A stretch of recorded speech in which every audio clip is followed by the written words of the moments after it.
The scent of expensive cologne and unfamiliar perfume hit Serafina Thorne before she even saw them. Her heart, a frantic bird against her ribs, knew.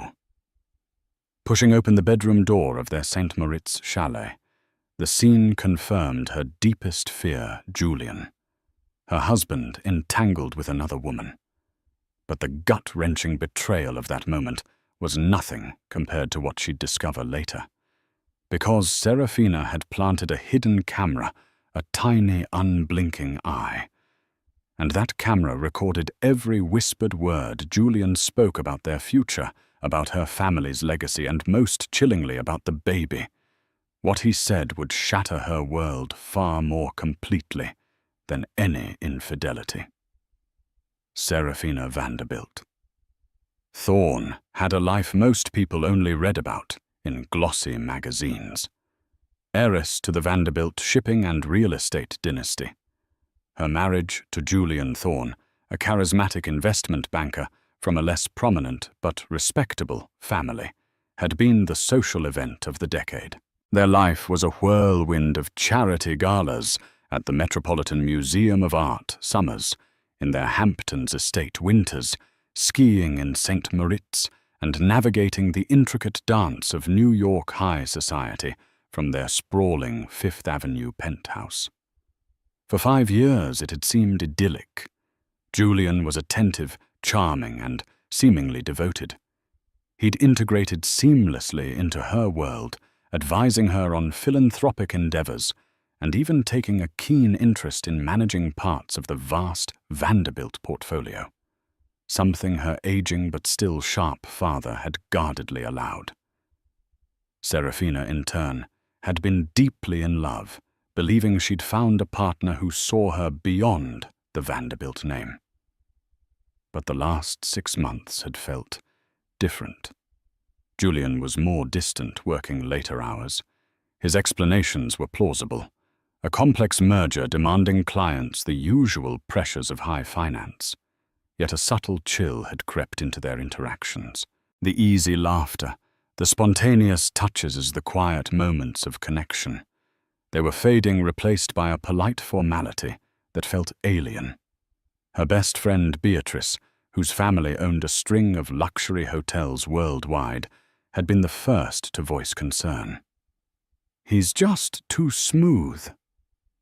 "Sarah," Beatrice had said over lunch at Le Bernardin, her perfectly manicured finger tapping her champagne flute. "Men like that, when they change, it's rarely for a spreadsheet." Serafina had brushed it off, attributing it to Beatrice's inherent cynicism. But the seed of doubt had been planted. Little things started to niggle at her. A hushed phone call Julian ended abruptly when she entered the room. A credit card statement with a charge for a ridiculously expensive piece of jewelry from Cartier that she'd never received. His sudden insistence on reviewing parts of her father's more private financial documents, citing the need for better integration and modern risk assessment. The breaking point came during their annual trip to St. Moritz. They were staying at the magnificent Kulm Hotel, a place filled with happy memories of their early marriage. But Julian was more preoccupied than ever. One evening, he claimed an urgent video conference with Hong Kong investors that would last hours. He'd be working from the hotel's business center, he said. A wave of unease, sharp and undeniable, washed over Serafina. It was nearly 10 p.m. Why the business center when their suite had a perfectly good study? Armed with a sudden cold resolve she didn't know she possessed, Serafina decided to act on a desperate idea that had been forming in the back of her mind.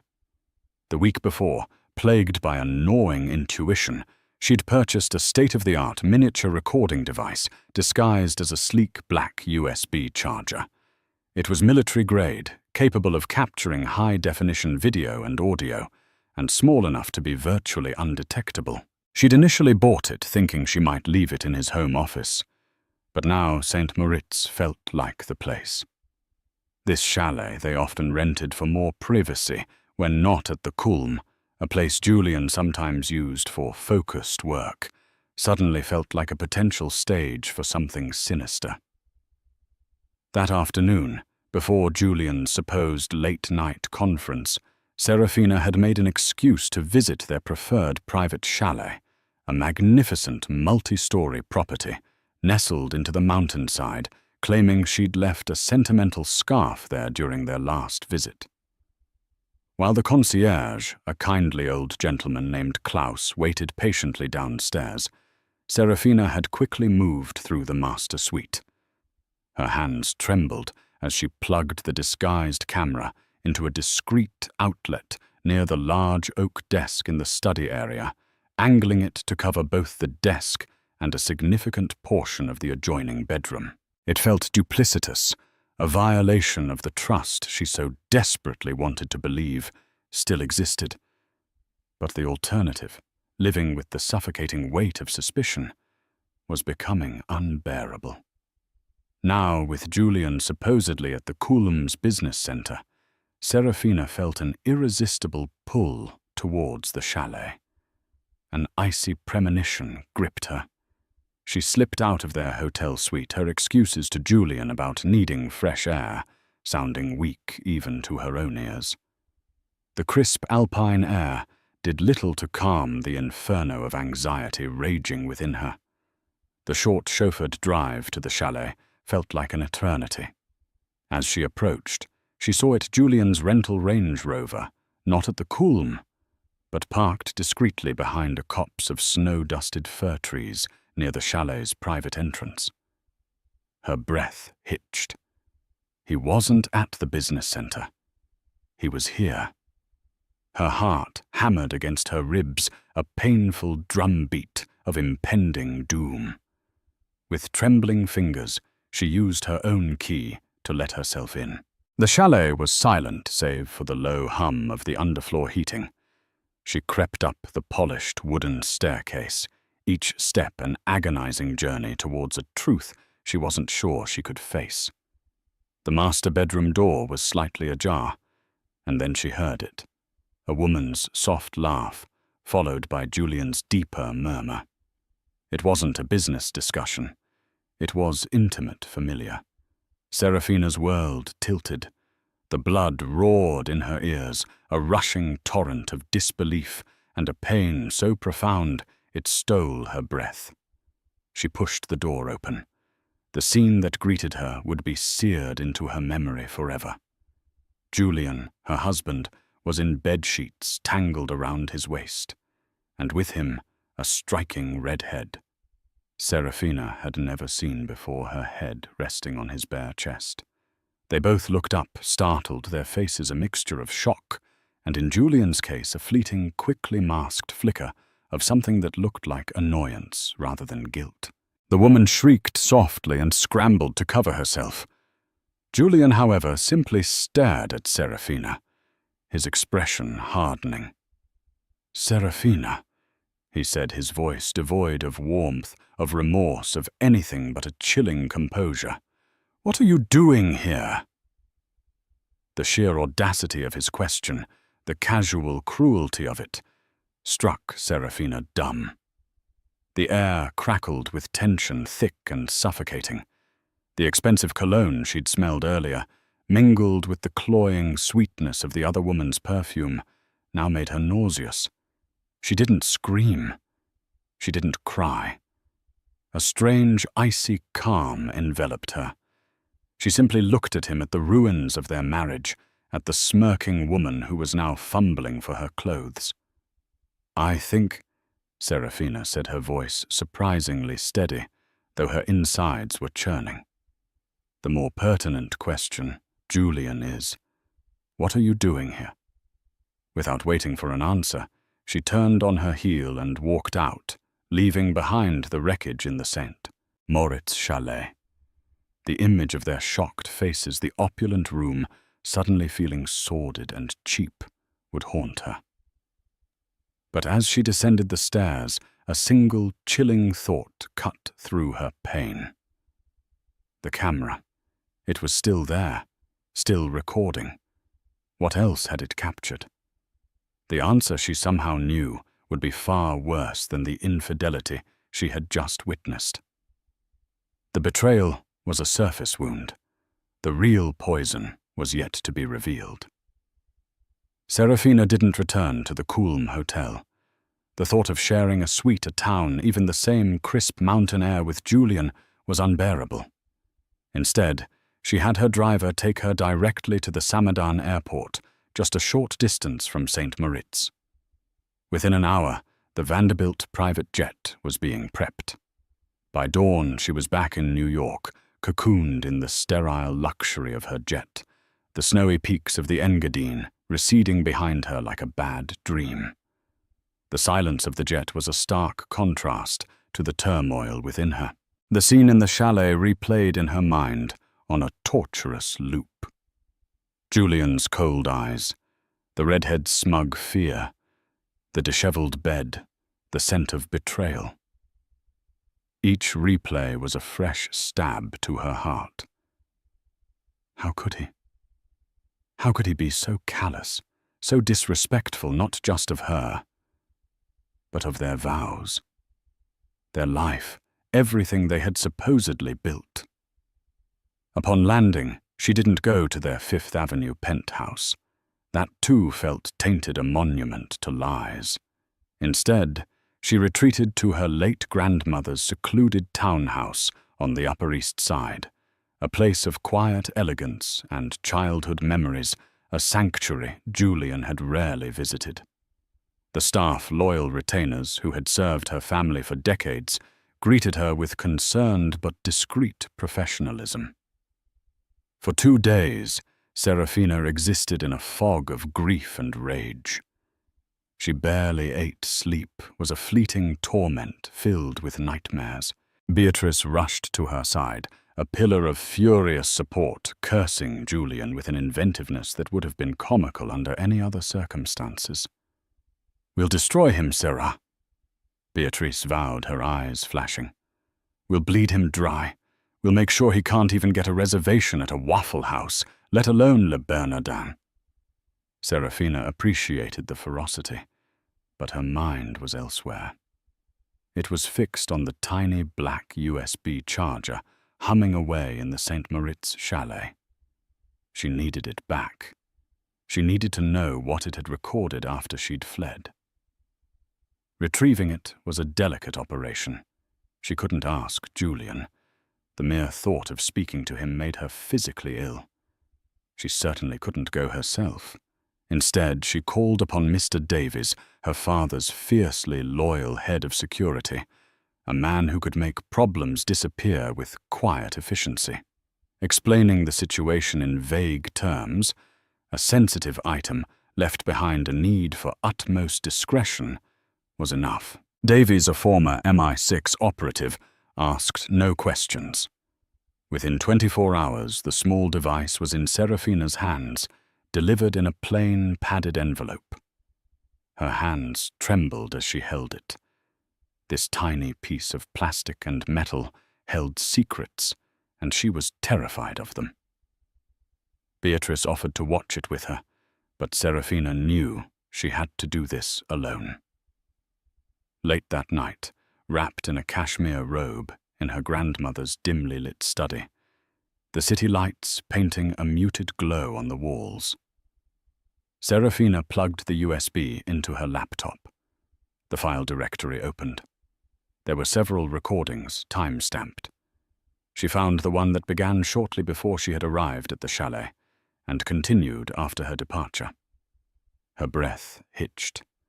With a click, she played it. The video quality was shockingly clear, the audio crisp. It began with Julian and the redhead, already in a state of undress, laughing and kissing. Serafina fast-forwarded through the painful intimacy, her stomach churning. She stopped when she heard her own voice from the hallway, then the door opening. She watched herself confront them, her on-screen persona, a mask of icy composure she hadn't felt. She watched herself turn and leave. Then the truly horrifying part began. The redhead, whose name she now heard Julian utter. Chloe began to panic. "Julian," Oh my God, that was Serafina. What are we going to do? Is she going to tell everyone your father-in-law will ruin you? Julian, to Serafina's shock, let out a low, dismissive laugh. He rose from the bed, completely naked, and walked towards the minibar, pouring himself a generous splash of whiskey. "Relax, Chloe, darling," he said, his voice smooth as silk, yet laced with a venom Serafina had never heard before. Serafina is predictable. She'll cry, she'll rage, then she'll run to her lawyers. It's inconvenient, certainly, but not a catastrophe. "Inconvenient," Chloe shrieked, her voice tinged with hysteria. "Julian, she caught us." This could derail everything. What about our plans?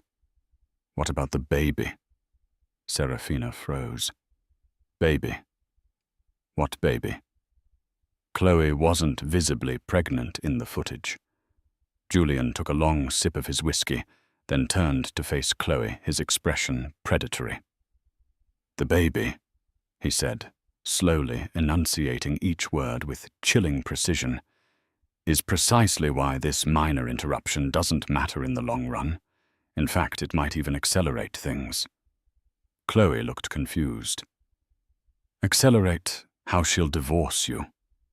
She'll cut you off." "Oh, she'll try." Julian smirked, walking back towards the bed, where Chloe sat, clutching a sheet to her chest. He sat beside her, stroking her hair in a parody of affection. "But you see, my love, the plan was always for me to secure a more permanent stake in the Vanderbilt empire." Serafina was the entry point. Her father, bless his increasingly frail mind, has been surprisingly easy to influence regarding family continuity. He leaned closer to Chloe, his voice dropping to a conspiratorial whisper that the microphone picked up with horrifying clarity. "The prenuptial agreement Serafina signed, the one her father's old guard lawyers advised against, but she, in her lovesick haze, waved through. It has certain clauses about legitimate heirs, clauses about diminished capacity. My lawyers are already working on a narrative." Serafina felt a cold dread seep into her bones. Clauses diminished capacity. What was he implying? Chloe still looked nervous. "But the baby, if she divorces you now before it's born, before we can even be sure..." Julian cut her off with a sharp look. "The timing of the baby's arrival is perfect. You're 6 weeks along now. By the time any divorce proceedings get nasty, you'll be showing. A pregnant mistress. The heartbroken husband driven into the arms of another by a cold, barren wife more interested in her father's approval than her husband's needs. It's a classic script, my dear. And with old man Vanderbilt's health being so precarious..." He let the sentence hang, a sinister implication in the air. "The beauty of it," Julian continued, his voice filled with a chilling arrogance, "is that our baby Chloe will be seen as the only potential Thorne heir with a direct link to the Vanderbilt legacy through me, especially once I contest the prenup citing emotional distress and Serafina's instability." He paused, then delivered the line that made Serafina's blood run cold. "And if anyone questions the paternity, well, a little doubt can be a powerful tool. The key is that I acknowledge it. I claim it.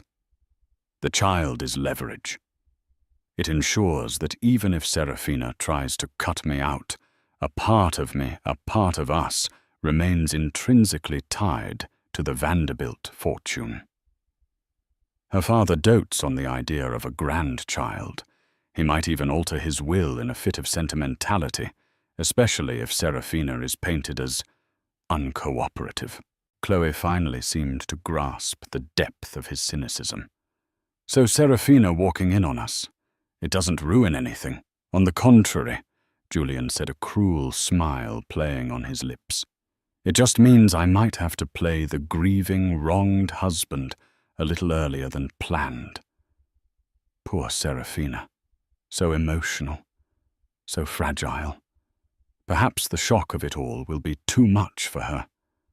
Perhaps she'll need care, the kind of care that renders her incapable of managing her own affairs. He leaned in and kissed Chloe hard. The baby, my sweet, isn't just a baby. It's our golden ticket. It's the key to unlocking everything I'm owed, everything I deserve. Serafina and her father simply paved the way. Serafina stared at the screen, her face pale, her body trembling. The infidelity was a shallow cut compared to this gaping wound. This wasn't just about cheating. This was a calculated, cold-blooded plot to usurp her family's legacy, to potentially have her declared mentally incompetent, and to use an unborn child as a weapon. The man she had loved, the man she had married, was a monster. The realization hit her with the force of a physical blow. He wasn't just an adulterer. He was a con artist, a predator, who had meticulously planned her destruction from the very beginning. The Cartier jewelry, the late nights, the interest in her father's finances, it all clicked into place, forming a terrifying mosaic of deceit. Her grief morphed into a burning, righteous fury. He thought she was predictable, fragile, emotional. He had no idea who he was dealing with. He had underestimated Serafina Vanderbilt Thorne, and he was about to find out just how catastrophically wrong he was. The game wasn't over. It had just begun, and she, armed with his own damning words, was about to change all the rules. The initial shock gave way to a chilling clarity. Julian hadn't just betrayed her. He had declared war on her family, on everything she held dear. And the most horrifying weapon in his arsenal was an innocent, unborn child. Serafina didn't sleep that night. Fueled by coffee and a steely resolve, she watched the damning segment of the recording over and over, dissecting every word, every nuance of Julian's monstrous plan. The mention of the prenup clauses, the insinuation about her father's health, the plot to paint her as unstable, and above all the cold calculation regarding their baby. It was a symphony of malice. By sunrise, Serafina had a plan. Julian thought her predictable. She would be anything but. He expected tears and lawyers focused on divorce. He would get a strategist ready for battle on all fronts.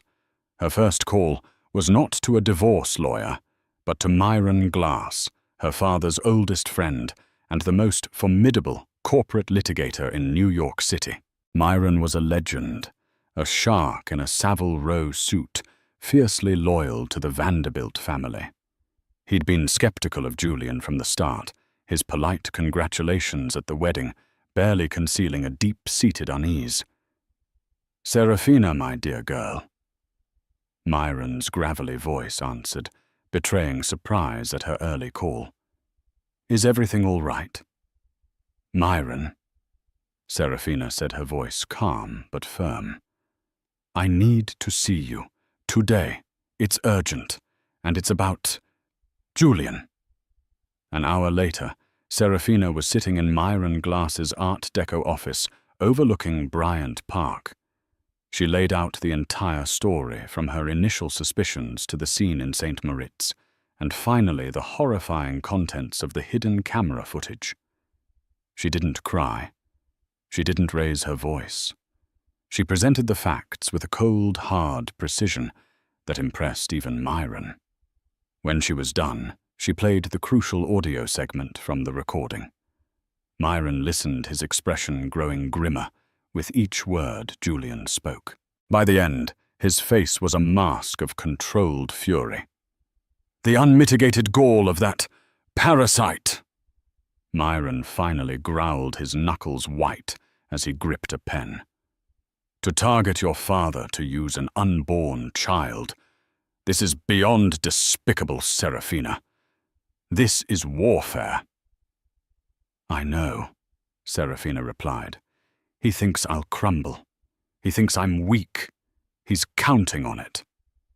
Then we shall ensure he is catastrophically disappointed. Myron said, his eyes glinting with a predatory light. First things first, this recording. It's gold, but its admissibility in court can be tricky depending on the jurisdiction of recording and intent. However, as leverage, it's dynamite. Does he know you have it? No, he thinks I just walked in on an affair. Good. Keep it that way for now. Let him believe he still holds the advantage of surprise with his narrative. Myron steepled his fingers. His plan has several prongs discrediting you, manipulating your father, using the child for financial leverage, and exploiting supposed loopholes in the prenup.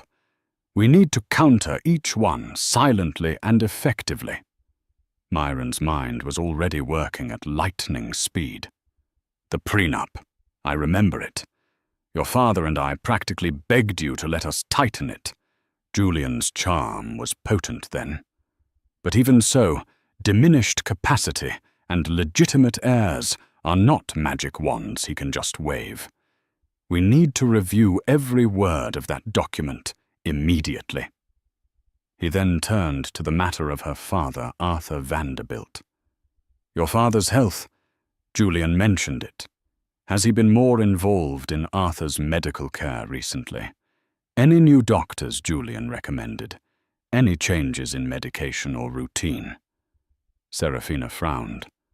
Now that you mention it, Julian did introduce a new specialist a few months ago. Dr. Alistair Finch. He said Finch was renowned for geriatric neurological health. Dad's been more forgetful lately. We all put it down to his age, the stress of the business. A horrifying thought began to dawn on her. You don't think Julian would? With what I've just heard, I wouldn't put anything past him, Myron said grimly. We need to get your father a thorough, independent medical evaluation immediately, and we need to look into this Dr. Finch. Background check credentials, any connection to Julian. Next to the baby. This Chloe. Who is she? Myron asked. I don't know her name beyond Chloe. Red hair, maybe late 20s, early 30s. We need to identify her. A private investigator. The best. Discretion is paramount. We need to know everything about her. Is she a willing accomplice, a victim herself, or just a greedy fool? Her motivations could be crucial. Myron leaned forward. Serafina, this is going to be a nasty fight. Julian will try to paint you as vindictive, unstable, exactly as he planned. He'll use the media if he thinks it will help him. We need to be prepared for that.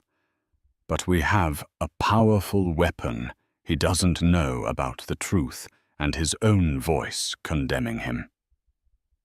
Over the next few days, Serafina, guided by Myron, began to build her counter-offensive.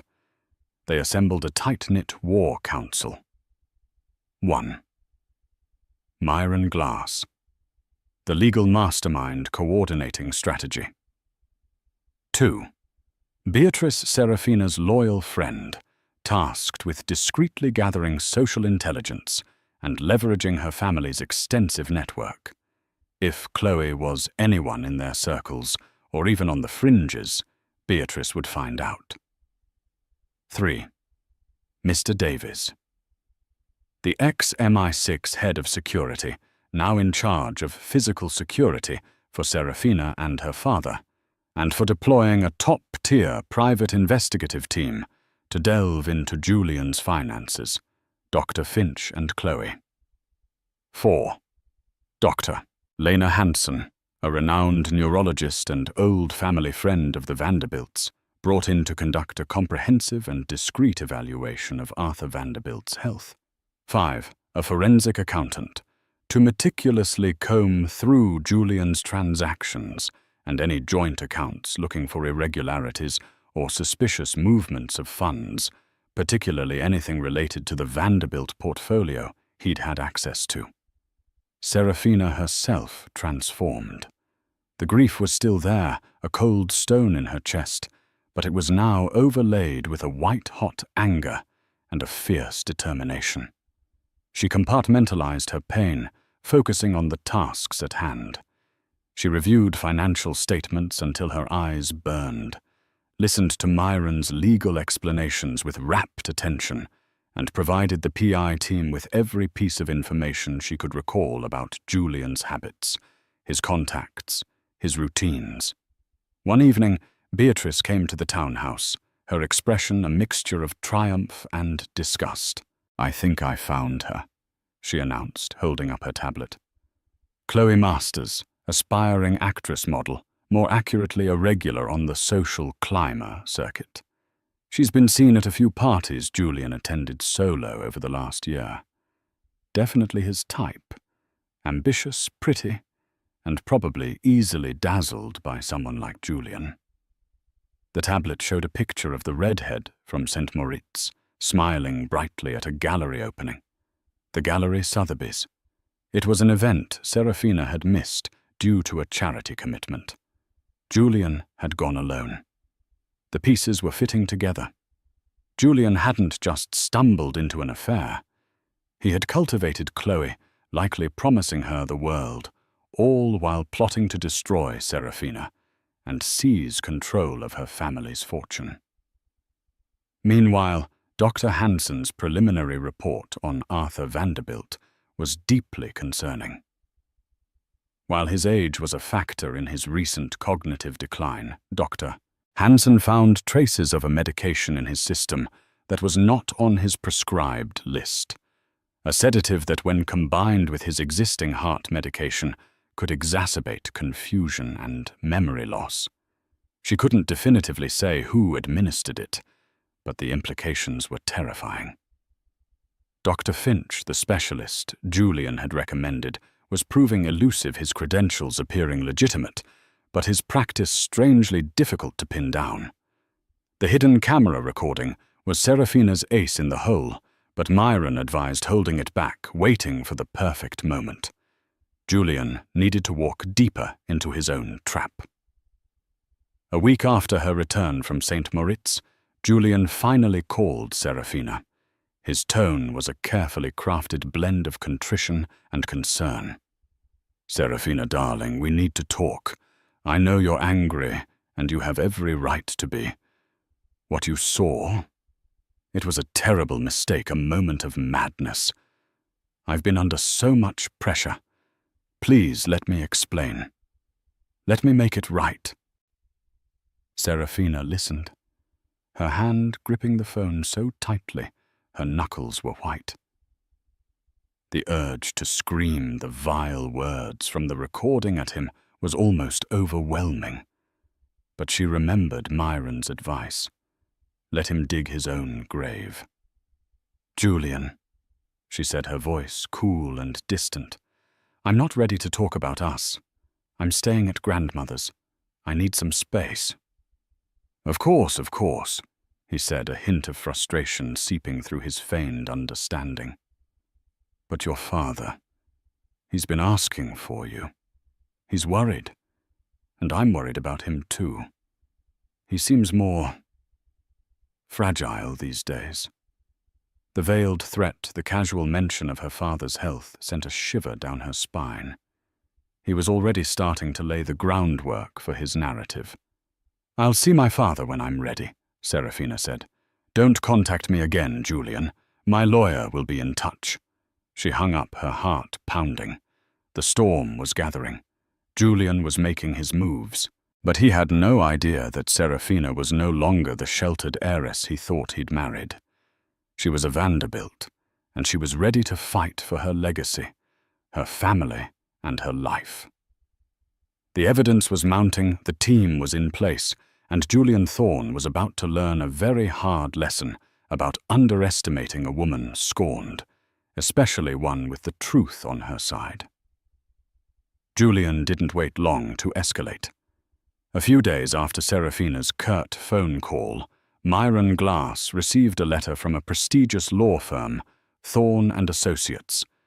No relation to Julian, ironically, but known for their aggressive tactics in high-stakes divorces.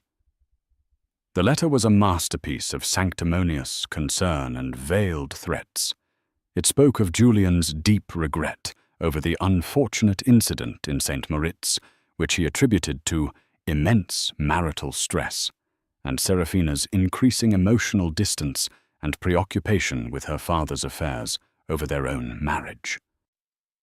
It then smoothly transitioned to Julian's grave concerns for Serafina's current emotional state, and even her rational capacity, subtly suggesting she might be overwhelmed and not acting in her own best interests. The most audacious part was the proposal for reconciliation, which came with heavy conditions.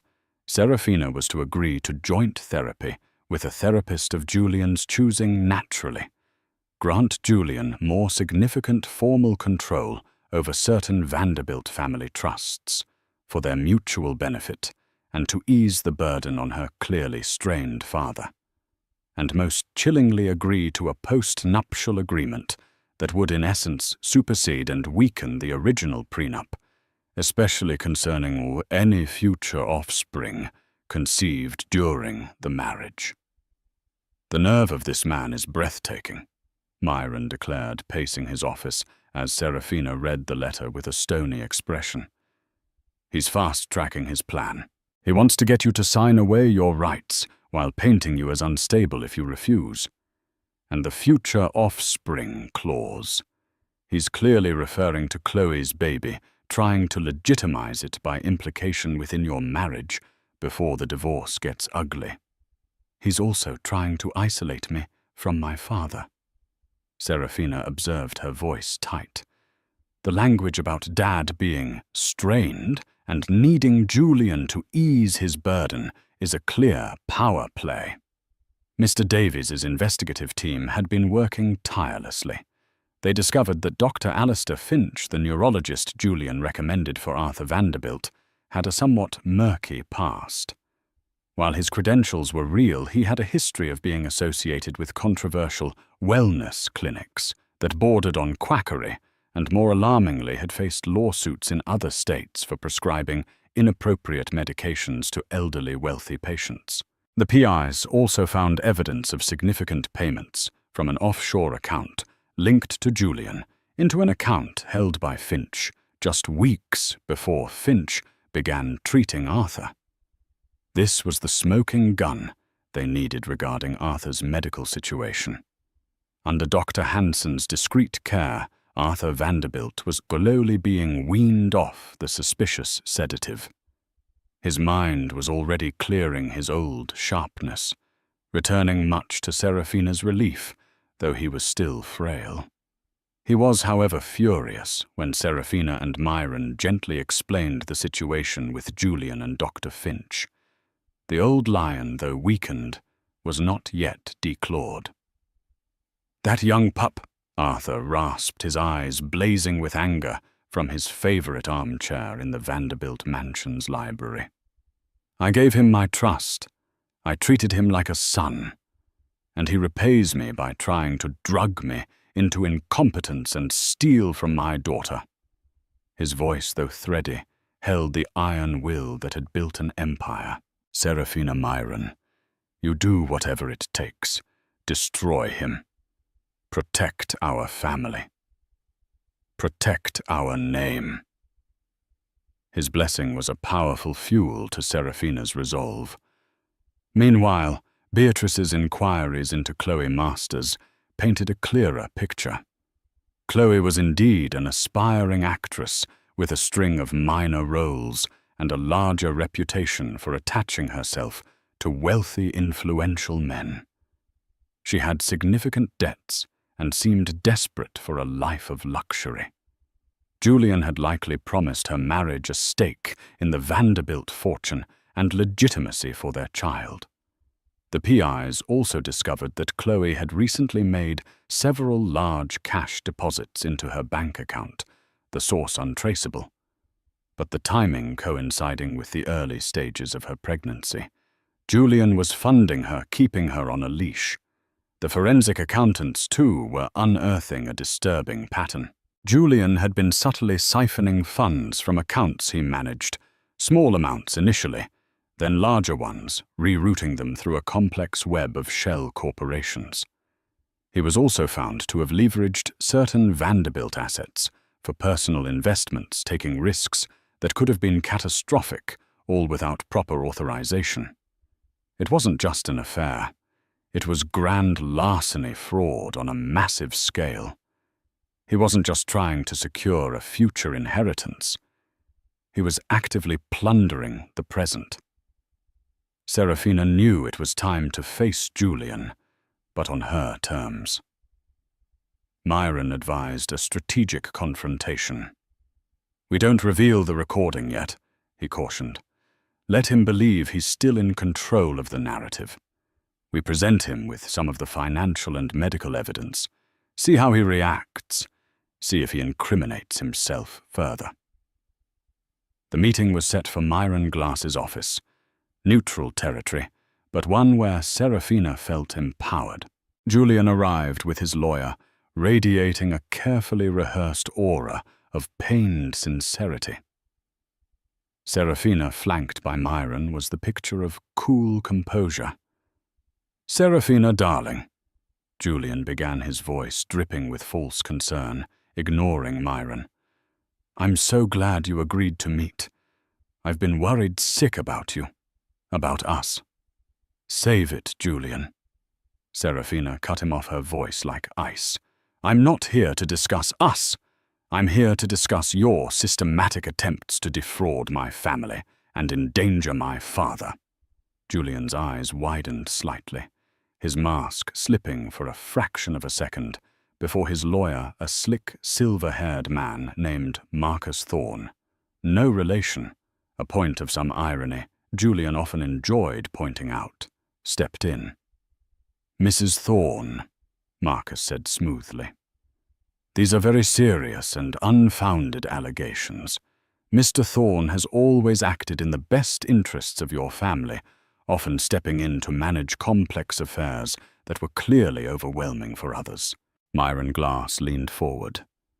"Overwhelming, or perhaps deliberately obfuscated.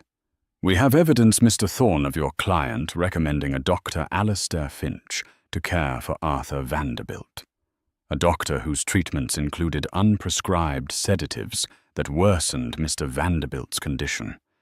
We also have evidence of significant undisclosed payments from your client to Dr. Finch." Julian paled visibly. That's a ridiculous assertion. Dr. Finch is a respected professional. I was merely trying to help Arthur get the best care and the financial irregularities. Serafina pressed her gaze unwavering. The unauthorized leveraging of Vanderbilt assets. The funds moved to offshore accounts. Julian scoffed, attempting to regain his composure. Standard financial planning, diversification. Things you wouldn't understand, Serafina. You were always too emotional for business. There it was, the narrative he was trying to build. The condescension. Emotional. Serafina's voice was dangerously quiet. Or perhaps just less inclined to criminal activity. Marcus Thorne intervened again. My client will not be subjected to these baseless attacks. If you have concrete proof of any wrongdoing, present it through the proper legal channels.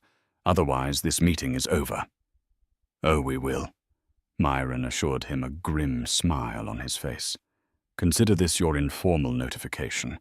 We know about Dr. Finch. We know about the financial malfeasance. And we know about Chloe Masters and her condition. At the mention of Chloe, Julian flinched. He hadn't expected them to know her name or about the pregnancy so soon. Chloe is a private matter. Julian snapped, his composure finally cracking. A mistake I deeply regret. It has no bearing on my concern for Serafina or her father. Doesn't it?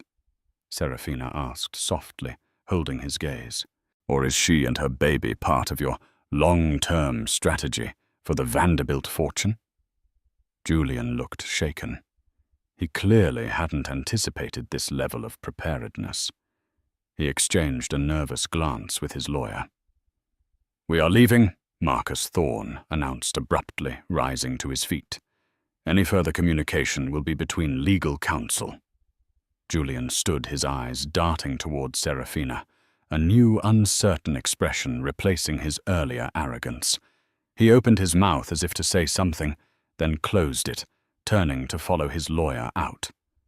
As the door closed behind them, Serafina let out a shaky breath. "He's rattled." "Indeed," Myron agreed. "But he's not broken. He'll fight back, and he'll fight dirty. He still believes he can control the narrative about you, and he still has the pregnancy as what he thinks is his trump card." "He doesn't know my trump card is his own voice," Serafina said, a grim satisfaction in her tone. The first skirmish was over. Serafina had drawn first blood, showing Julian she was not the fragile, emotional wreck he had envisioned. She had a shield of evidence, a council of war, and the unwavering support of her father. But Julian was a cornered animal, and cornered animals were dangerous. The real battle, the one where the hidden camera footage would finally be deployed, was yet to come. And Serafina knew she had to be ready for anything.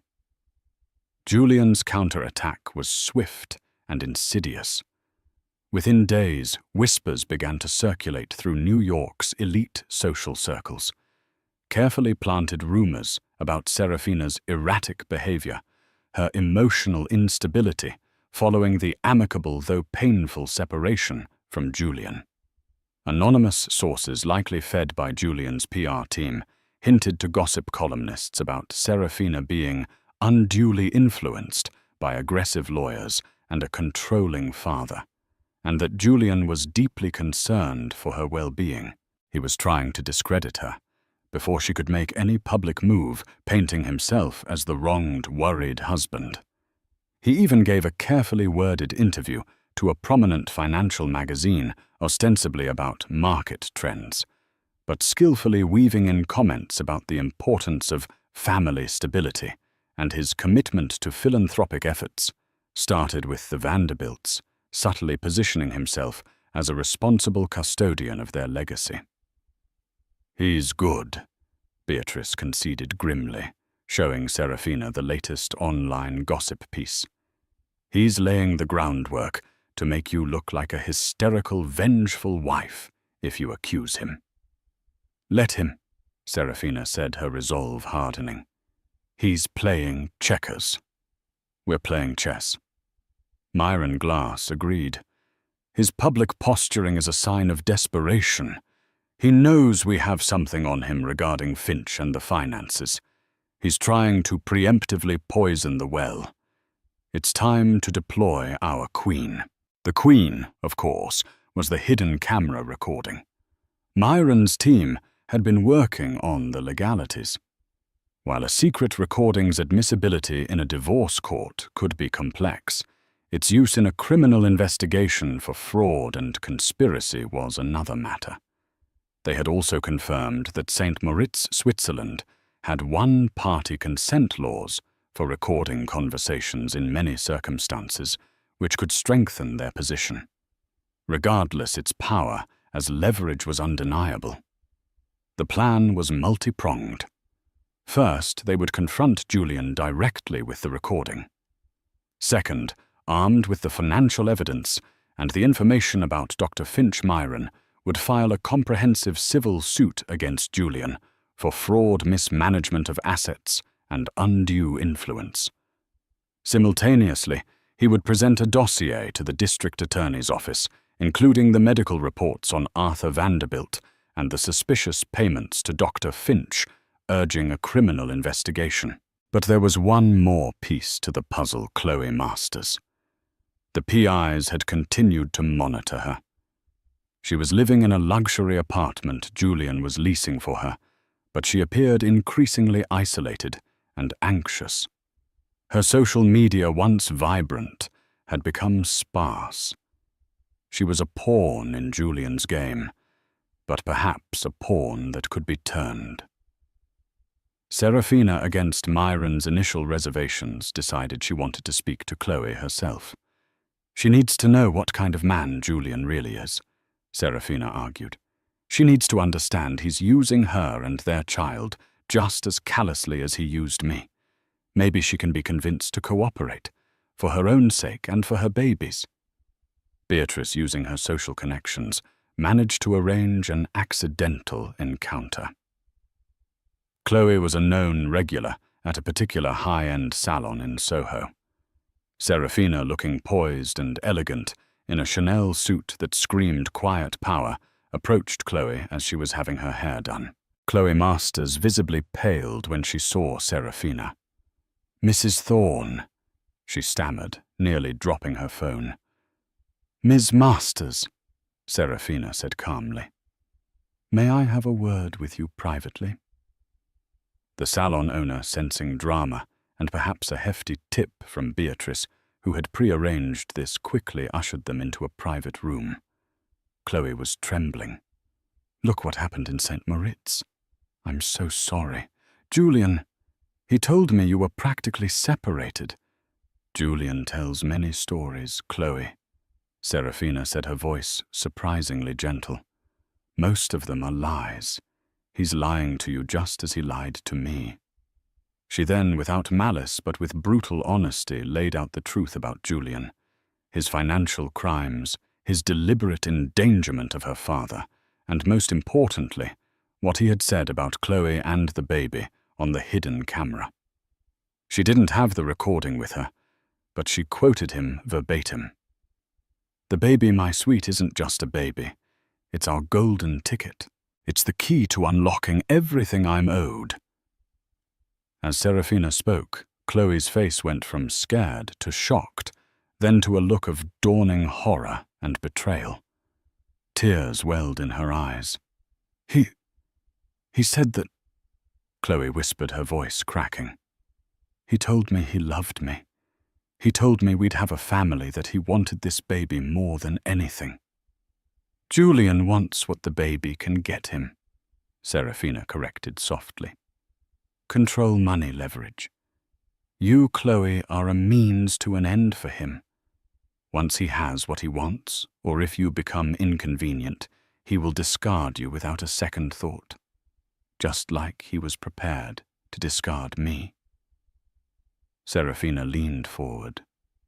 "I'm not here to threaten you, Chloe. I'm here to offer you a choice. You can continue to be Julian's pawn, tied to a man who is very likely going to prison and face the consequences with him. Or you can think about your future and your child's future. You can cooperate. Tell us what you know about Julian's plans. His hidden assets, anything that can help bring him to justice. In return, Myron Glass, my lawyer, can discuss a potential immunity agreement with the DA, should it come to that. We can ensure you and your baby are protected, not financially enriched, but safe." Chloe was sobbing now, mascara running down her cheeks. I didn't know. I swear I didn't know how deep it went. He can be so charming, so persuasive. He said he was protecting his assets from a vindictive wife." "I am many things now, Chloe," Serafina said.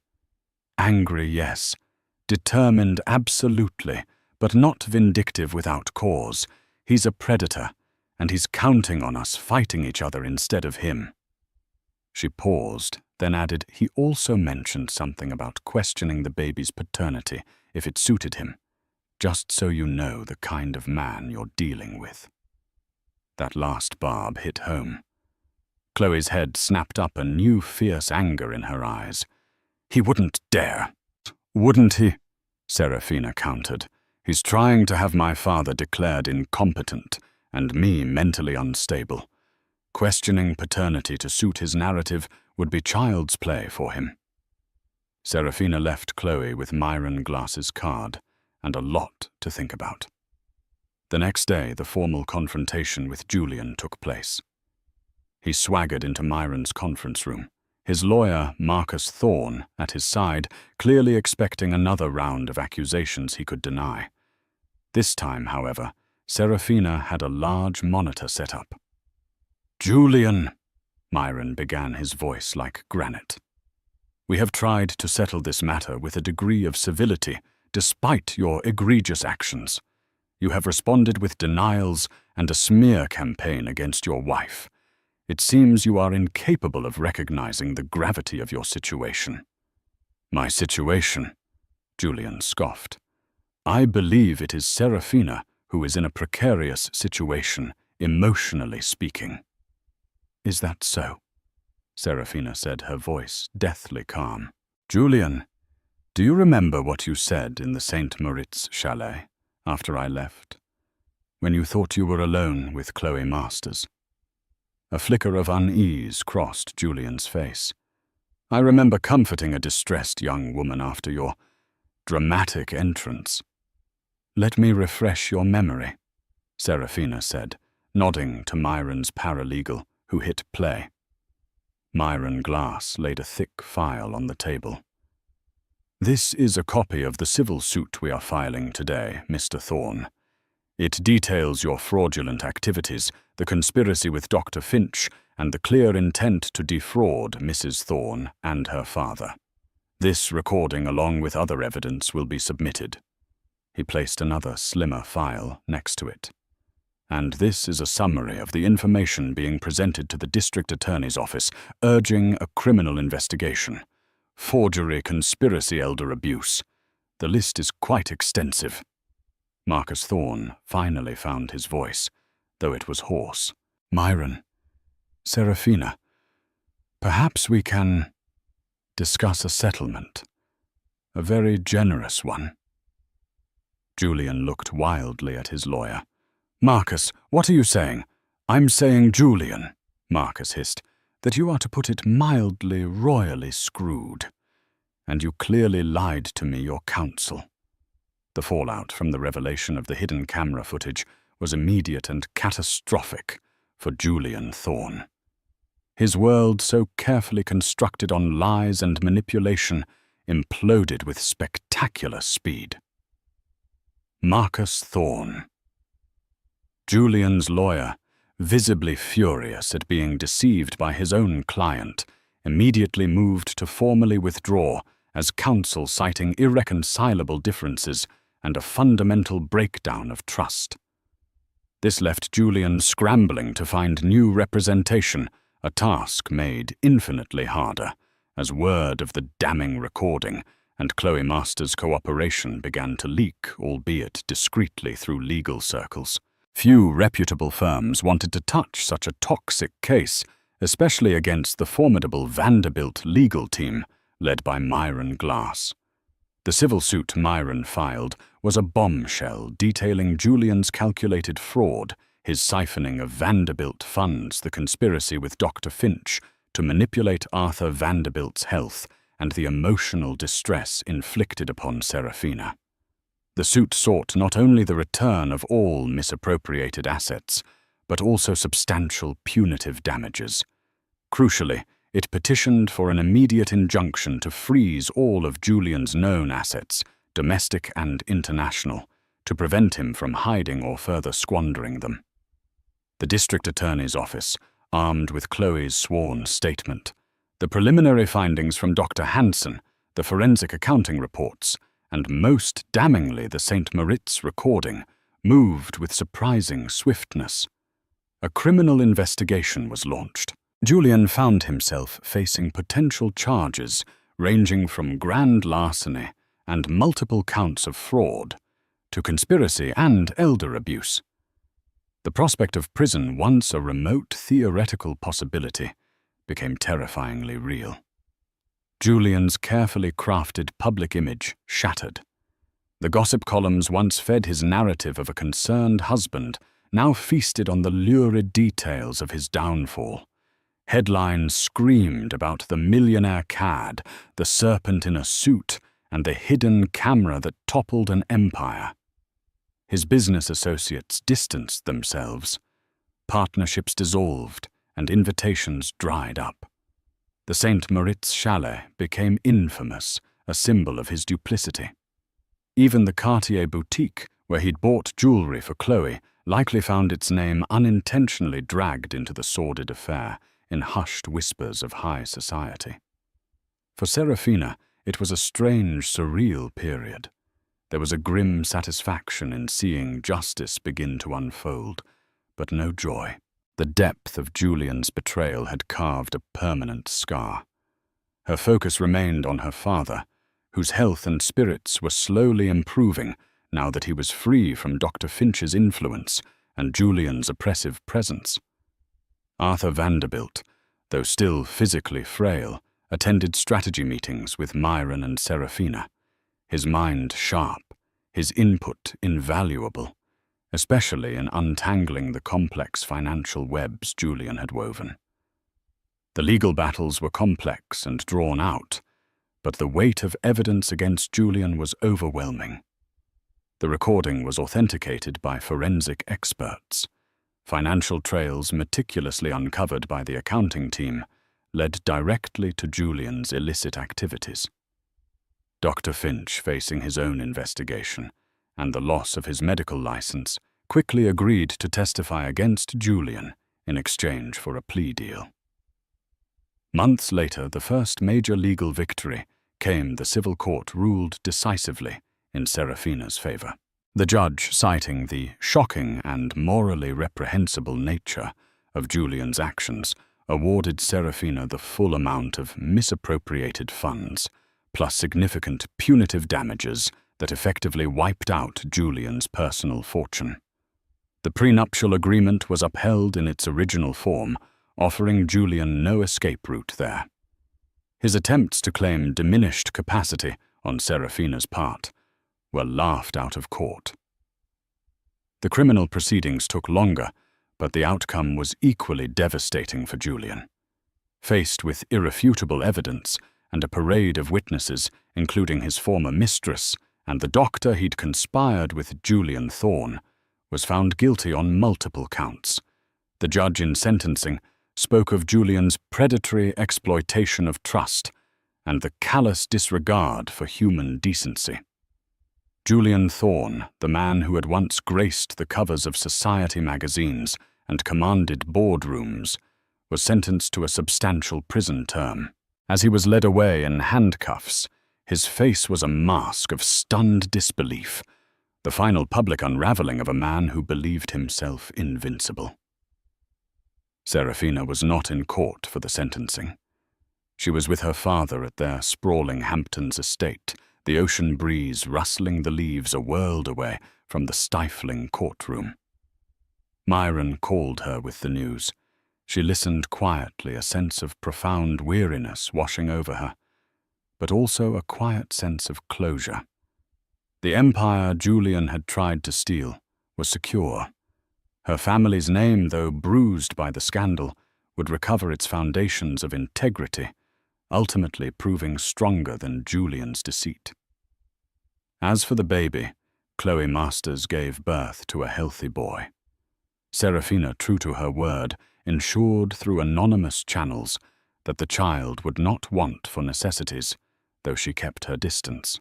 The child was an innocent in all of this, a life Julian had intended to use as a pawn, now free to grow up untainted by his schemes. Chloe, having served a short sentence for her lesser role in the financial misdeeds and having cooperated fully, was attempting to rebuild her life, humbled and forever changed by the experience. Serafina Vanderbilt. Thorne had walked through fire. She had faced betrayal in its ugliest forms. Her trust shattered, her life upended. But she had emerged not broken, but forged anew, stronger, wiser, and more fiercely protective of what was truly important. She had learned the painful lesson that gilded cages could hide the most venomous of serpents, but also that truth armed with courage was the most powerful weapon of all. The hidden camera had caught what Julian said about the baby, and in doing so had not just exposed a villain, but had also, in a strange, indirect way, set Serafina free to reclaim her life and her legacy. Serafina's story is a chilling reminder that betrayal can lurk beneath the most glittering surfaces, and that the deepest wounds often come from those we trust the most. But it's also a testament to resilience, the strength found in fighting back against injustice, and the power of truth, even when it's captured by a tiny hidden lens. Julian thought he could manipulate everyone, but he underestimated Serafina's resolve and the devastating impact of his own words about an innocent baby. Justice in the end prevailed. If you were gripped by Serafina's fight for her family and her fortune, please hit that like button and share this video with someone who loves a story of strength overcoming deceit. Don't forget to subscribe and turn on notifications so you won't miss our next tale of drama, intrigue, and ultimate vindication. What part of Serafina's journey shocked you the most? Let us know in the comments below. Forced to marry a poor boy, she becomes the wife of a millionaire who falls madly in love with her. The air was heavy with the smell of freshly cut hay and the faint tang of earth after a brief morning drizzle. Anna Carter stood on the weather-worn porch of her family's farmhouse, her arms crossed as her gaze swept over the wide expanse of fields that stretched out like a green and golden quilt. The early June sun spilled over the horizon, painting the sky in hues of coral and lavender. Despite the beauty, Anna's heart felt weighed down, as if the sky's brilliance only highlighted the confines of her small-town life. "Anna, you'll catch your death out there without a jacket," her mother's voice floated from the kitchen. The screen door creaked and clapped shut as Linda Carter stepped onto the porch, a dish towel slung over her shoulder. Her hair was streaked with silver, tied back in a no-nonsense bun that matched the tone of her life. "It's not cold, Mama," Anna replied without turning. She kicked absently at a loose plank of the porch, feeling the familiar dull ache of restlessness. Linda wiped her hands on the towel, studying her daughter's profile. Anna had always been a dreamer, her eyes filled with a light that spoke of bigger things than this little corner of Montana could ever offer. Linda's lips tightened, and she sighed. "Come inside. Breakfast is getting cold, and your father has something to discuss."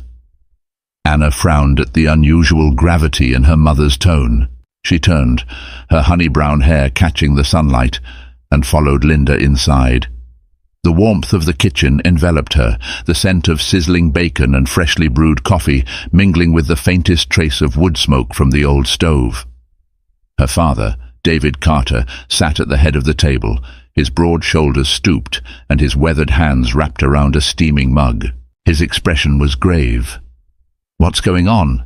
Anna asked, her voice uneasy as she took her seat. David glanced at Linda, who nodded almost imperceptibly. He cleared his throat and leaned forward, resting his elbows on the table. "Anna, we've been thinking about your future." Her stomach sank. Conversations that began this way rarely ended in her favor. "My future? What about it?" David hesitated, his gaze shifting to the lace tablecloth as if the words were written there. Finally he said, "We've made an arrangement. With Luke Bennett." Anna blinked, the words falling into the silence like stones in a well. "An arrangement? With Luke?" She laughed sharply, though her voice cracked. "You're joking, right?" "It's for the best, Anna," Linda interjected gently. "Luke is a good man, hard-working, and he's willing to take care of you." Anna pushed back her chair, the legs scraping loudly against the wooden floor. "Take care of me? I don't need taking care of." "Enough," David said firmly, his voice cutting through her rising panic. He stood, towering over her, his presence as unyielding as the mountains that framed their town.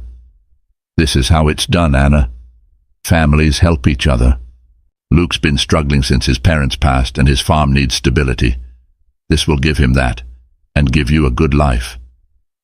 A good life. The words felt hollow, like a shell that had been picked clean. Anna's mind raced, her thoughts filled with fragments of dreams she'd nurtured since childhood, dreams of leaving behind the dust and toil of this place, of bright city lights and the thrill of freedom. Marrying Luke Bennett wasn't just a detour, it was a roadblock. "I don't love him," she said quietly, her voice trembling. "Love can grow," Linda said, though her own voice wavered slightly. "And you'll have a home, a family. That's what matters." Anna shook her head, her throat tight. "What about what I want? Did either of you think about that?" David's jaw tightened. "Sometimes, Anna, life isn't about what we want. It's about duty." The weight of the word crushed her, and she couldn't bear another second in that stifling kitchen. She bolted for the door, ignoring her mother's call, and burst outside. The air hit her like a slap, sharp and cool against her flushed cheeks. She ran down the porch steps and into the open fields, her boots sinking into the damp soil with every step.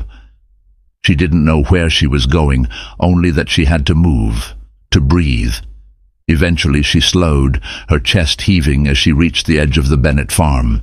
The weathered barn loomed in the distance, its red paint faded to a dull rust.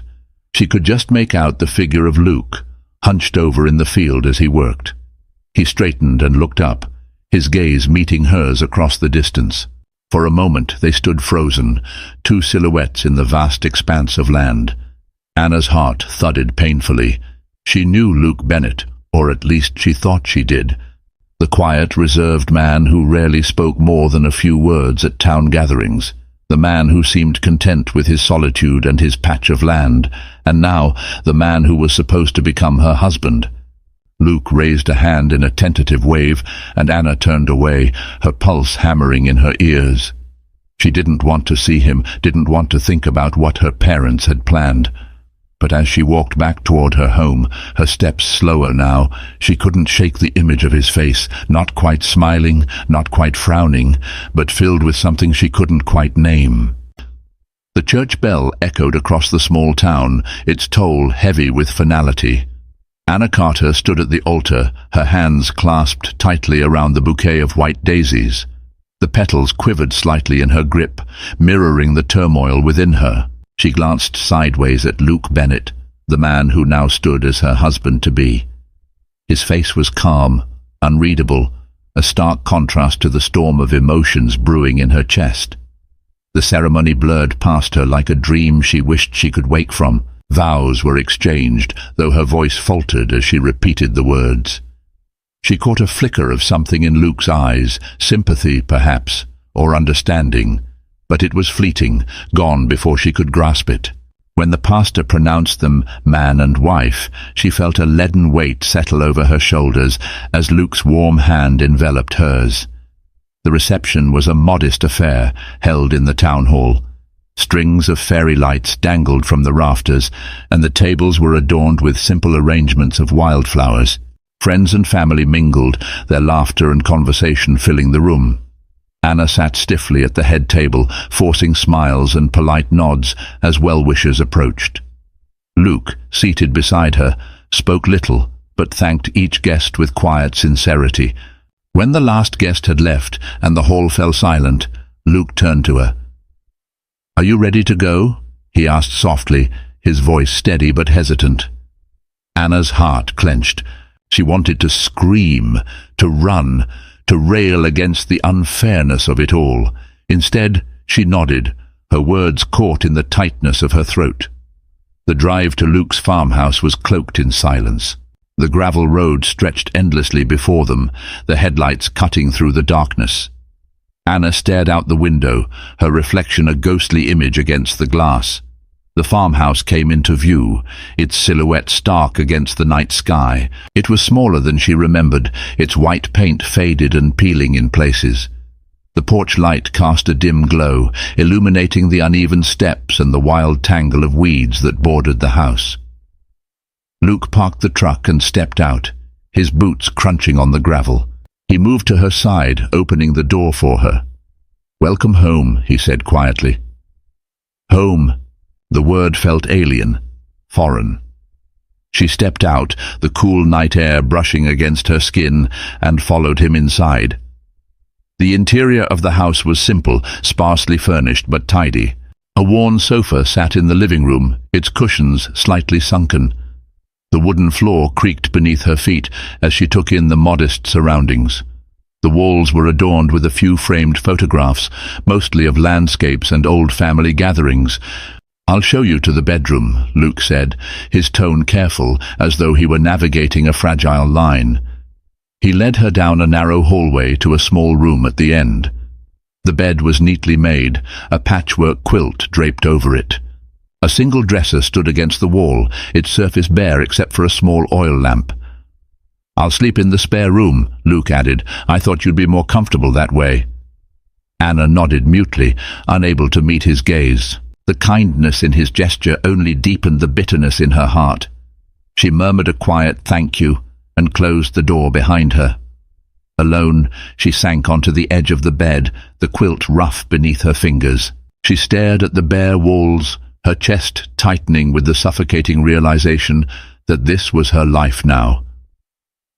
The days that followed were a blur of routine and silence. Luke rose early each morning, his movements quiet but efficient. He worked tirelessly on the farm, his shirt damp with sweat and his hands calloused from toil. He would greet her with a soft "good morning" before heading out, and when he returned in the evening, he would sit at the kitchen table, eating his dinner with the same quiet grace. Anna watched him from a distance, resentment simmering beneath her skin. His kindness irritated her, his patience felt like an affront. She longed for something, anything, to break the monotony. She spent hours pacing the farmhouse, her thoughts a tangle of frustration and longing. She would catch glimpses of herself in the mirror, her reflection a stranger's face. This wasn't who she was meant to be. One afternoon, as Luke worked in the barn, Anna stood at the edge of the field. The wind tugged at her hair, carrying with it the scent of hay and wildflowers. She looked out at the horizon, the distant mountains hazy and unreachable. A lump rose in her throat as the enormity of her situation pressed down on her. She wanted to scream, to demand why she had been trapped in this life while the rest of the world moved on without her. "Everything all right?" Luke's voice startled her. She turned to find him standing a few feet away, his shirt sleeves rolled up and his face streaked with dirt. His expression was cautious but genuine. "I'm fine," she replied tersely, crossing her arms. Luke hesitated, his gaze searching hers. "If there's anything you need, just let me know." Her frustration bubbled over. "What I need is a life that doesn't revolve around fields and barns," she snapped. "What I need is to not be stuck here."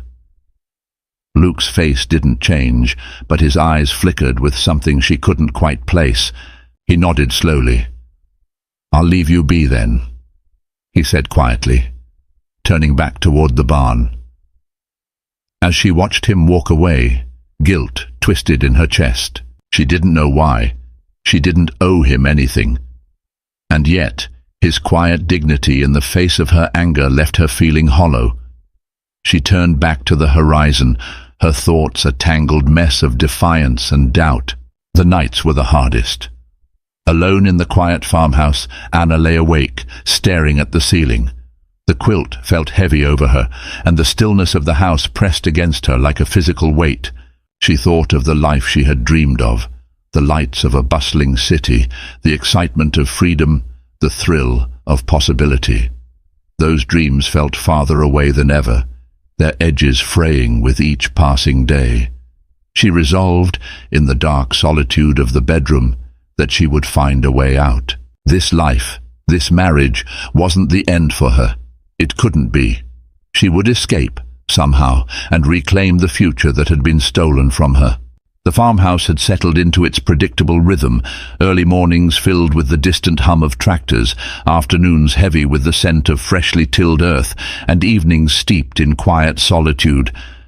But there was something new, a tension that hummed just below the surface, a sense of unease that Anna couldn't quite shake. It began with the visits. Uncle Thomas, as Luke called him, arrived at odd hours, his old black sedan kicking up clouds of dust as it rolled down the gravel driveway. Anna first noticed him one crisp morning as she hung laundry on the line. The tall, wiry man stepped out of his car, his coat flapping in the wind. His sharp features were framed by greying hair, and his piercing eyes seemed to take in everything at once. He exchanged a quick word with Luke before disappearing into the barn. They were inside for over an hour, their muffled voices carrying faintly through the still air. At first, Anna dismissed it as family business, but Thomas's visits became more frequent, and their conversations more secretive. She often caught snippets of their exchanges as she passed by the barn or the kitchen, phrases that seemed out of place. "The accounts are secure. No one suspects a thing. We'll need to move quickly." Curiosity gnawed at her. What could they possibly be discussing? Luke had always struck her as the embodiment of simplicity, a farmer through and through. Yet these cryptic conversations hinted at something far more complex. One afternoon, as the sun cast long shadows across the farmhouse, Anna decided to tackle the chore of cleaning the spare bedroom.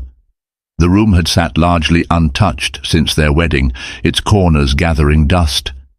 As she moved about, dusting and rearranging, her attention was drawn to a small wooden desk tucked into the corner.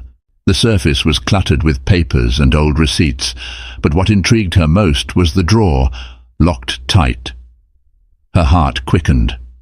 What could Luke possibly need to keep locked away? She searched the room until she found a small key hidden in a tin box on the bookshelf. With trembling hands, she slid it into the lock and turned. The drawer opened with a soft click, revealing its contents. Inside was a stack of neatly organized files, their tabs marked with corporate jargon she didn't understand. Anna flipped through them, her brow furrowing as she read words like mergers, shareholder, and asset acquisition. Beneath the papers lay a sleek black box. She opened it to find a luxury watch nestled inside, its face gleaming with an elegance that seemed out of place in their modest farmhouse.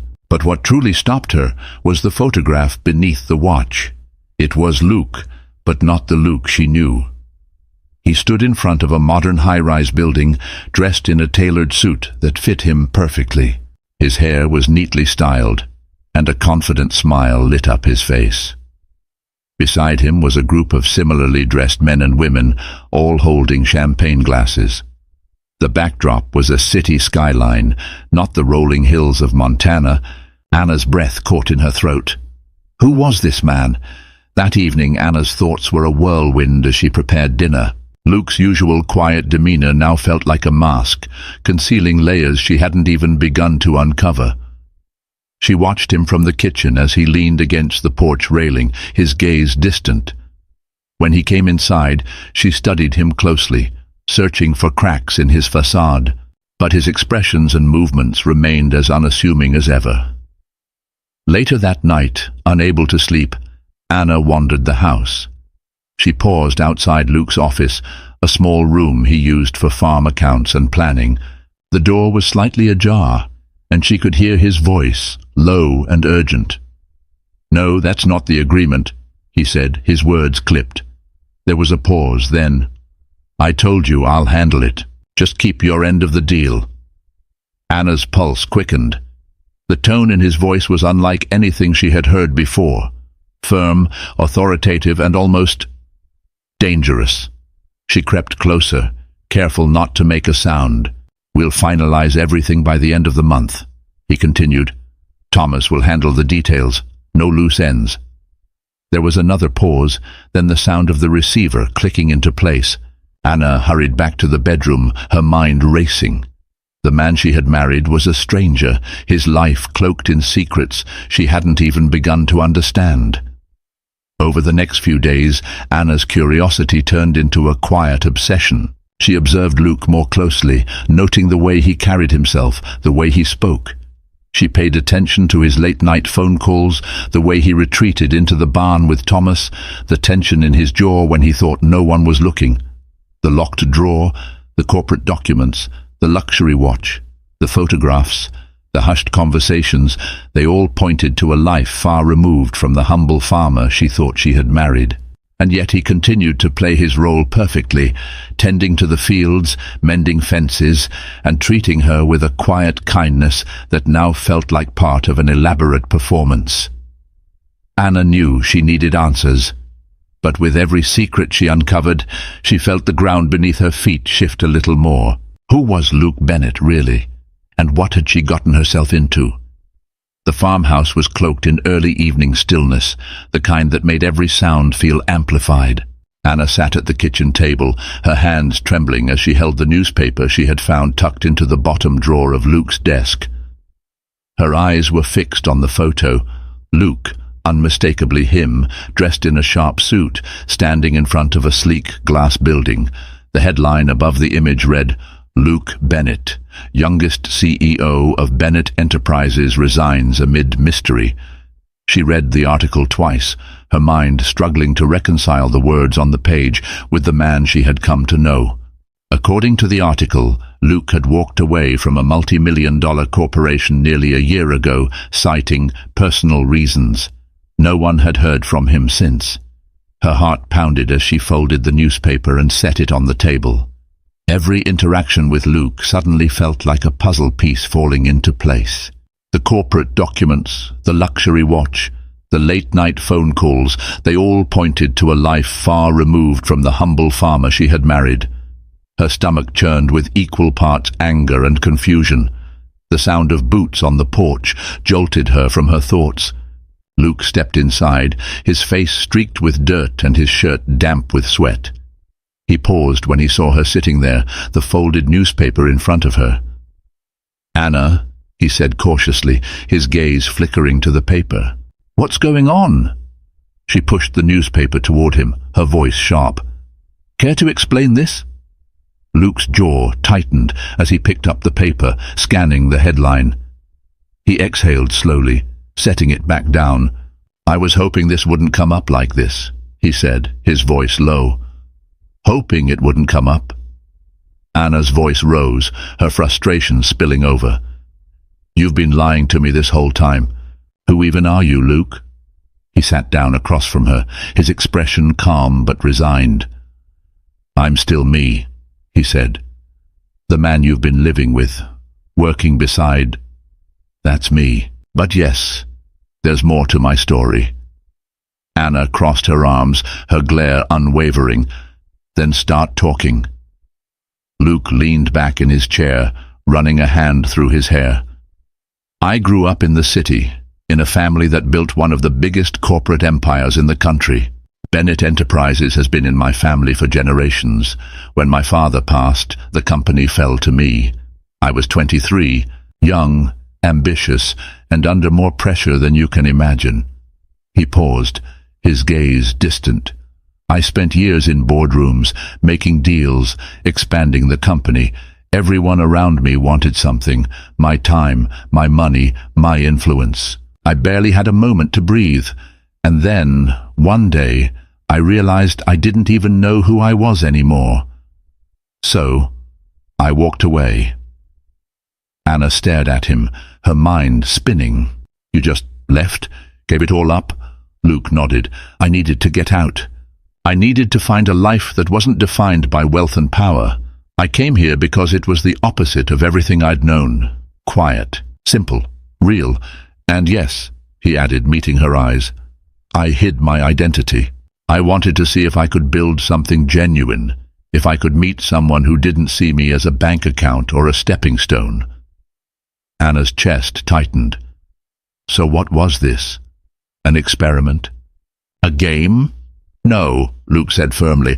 "I've never lied to you about who I am as a person. Everything I've done here, everything I've shared with you, it's real. But I should have told you the truth sooner. I was afraid that once you knew, it would change everything."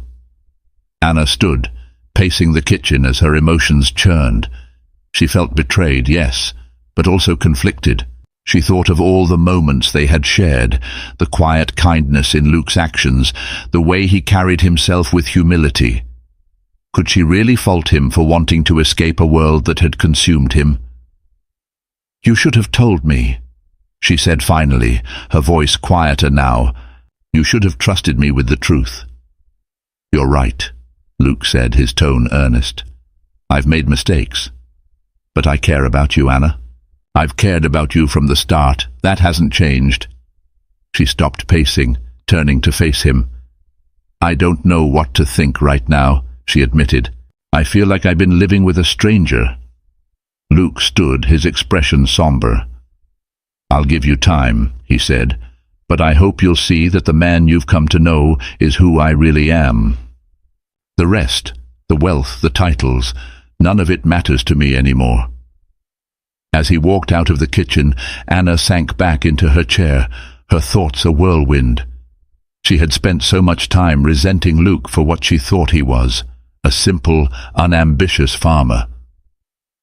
Now, she realized, she had judged him without truly understanding him, and in doing so, she had overlooked her own flaws, her fixation on escaping to a glamorous life, her assumptions about what made someone valuable. The truth about Luke was a shock, but it was also an awakening. For the first time, Anna began to question not just who Luke was, but who she was, and who she wanted to be. The sun rose slowly over the rolling fields, casting long shadows across the dewy grass. Anna stepped out onto the porch, a steaming mug of coffee in her hands. The mornings had begun to feel different. There was a quiet rhythm to the days now, a sense of purpose that she had never felt before. She watched as Luke worked in the distance, his silhouette outlined by the soft golden light. He moved with practiced efficiency, tending to the land with a care that spoke of years of experience.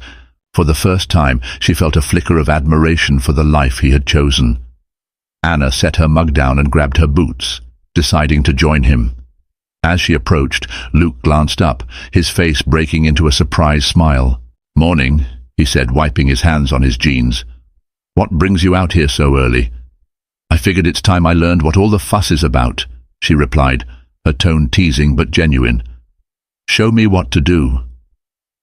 Luke chuckled softly, a sound that sent a strange warmth through her.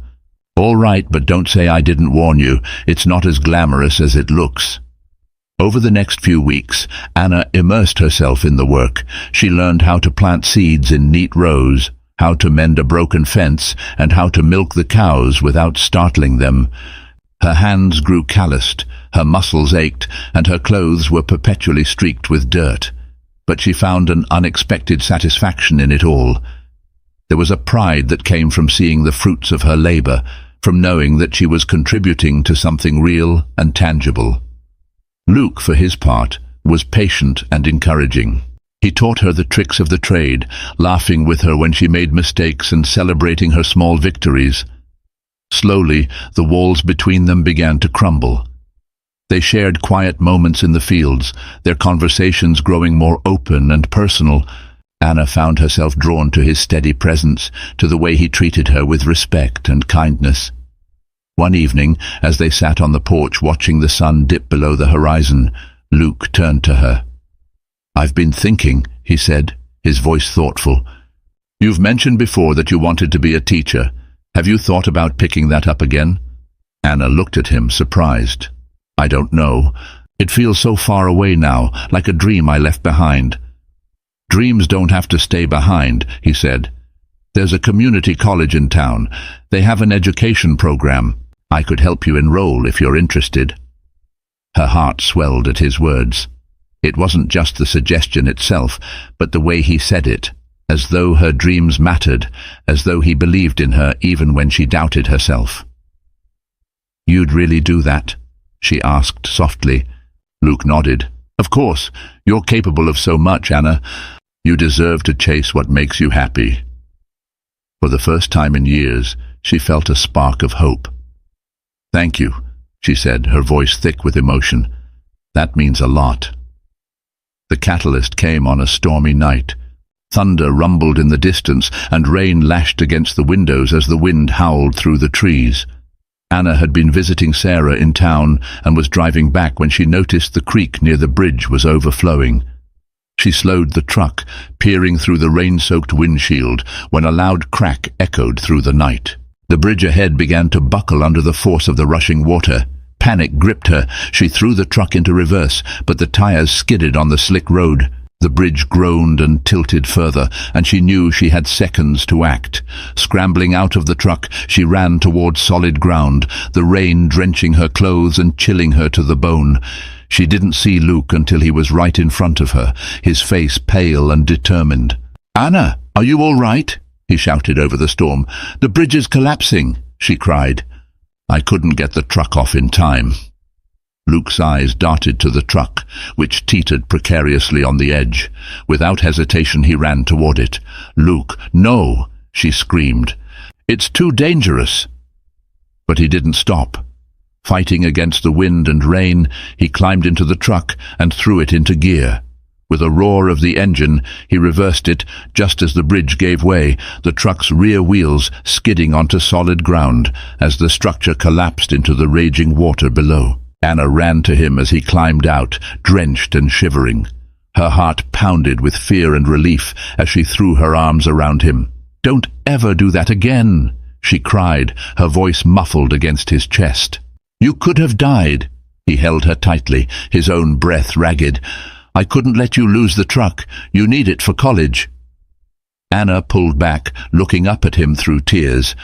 "You're unbelievable," she whispered, "and brave and kind.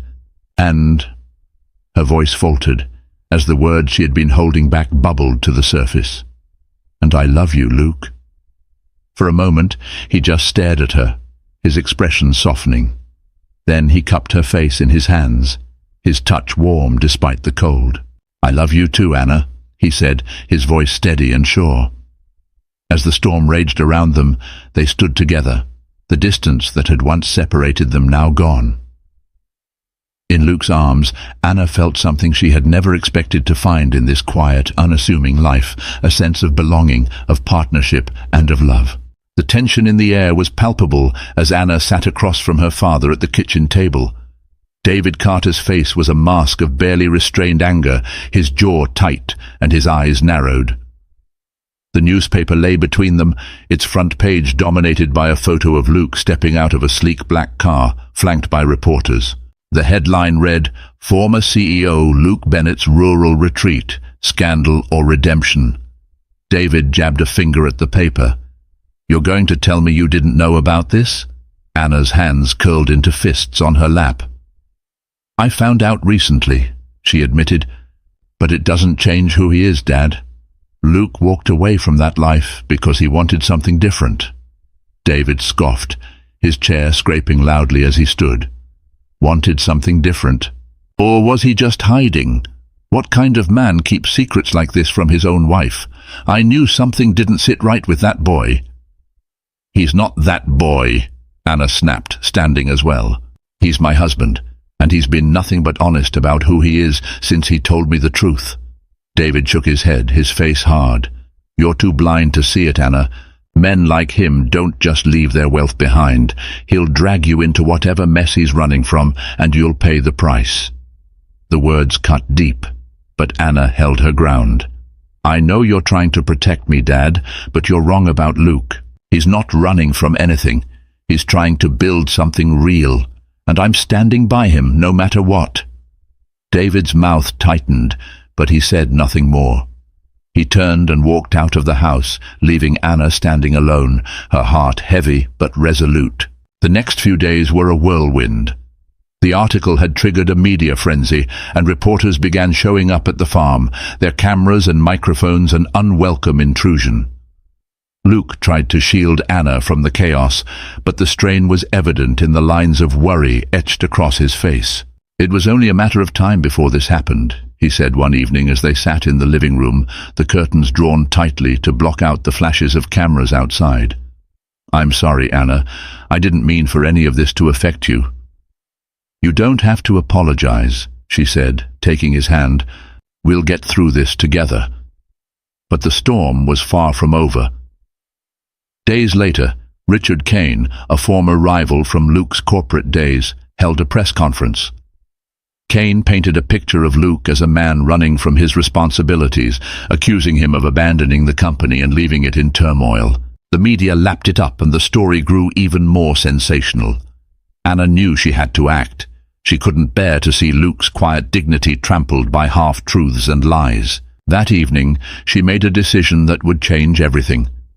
The press conference was held in town, the small community centre packed with reporters and townsfolk curious about the scandal. Anna stood at the back of the room, her heart pounding as she waited for the right moment. Cain was in the middle of another tirade, accusing Luke of cowardice and selfishness, when Anna stepped forward. "That's enough," she said, her voice steady but firm. All eyes turned to her, the room falling into a hush. She walked to the front, her chin held high, and faced Cain. "You don't know the first thing about Luke Bennett," she said. Yes, he walked away from the corporate world. But he did it because he wanted to find a life that meant something more than profits and boardroom politics. He's not a coward. He's one of the bravest men I know. Cain smirked, but Anna didn't falter. She turned to the reporters, her voice rising. "Luke chose a different path because he wanted to build something real. He's not hiding from his past. He's creating a future, and I'll stand by him every step of the way." For a moment, there was silence. Then, one by one, the townsfolk began to clap.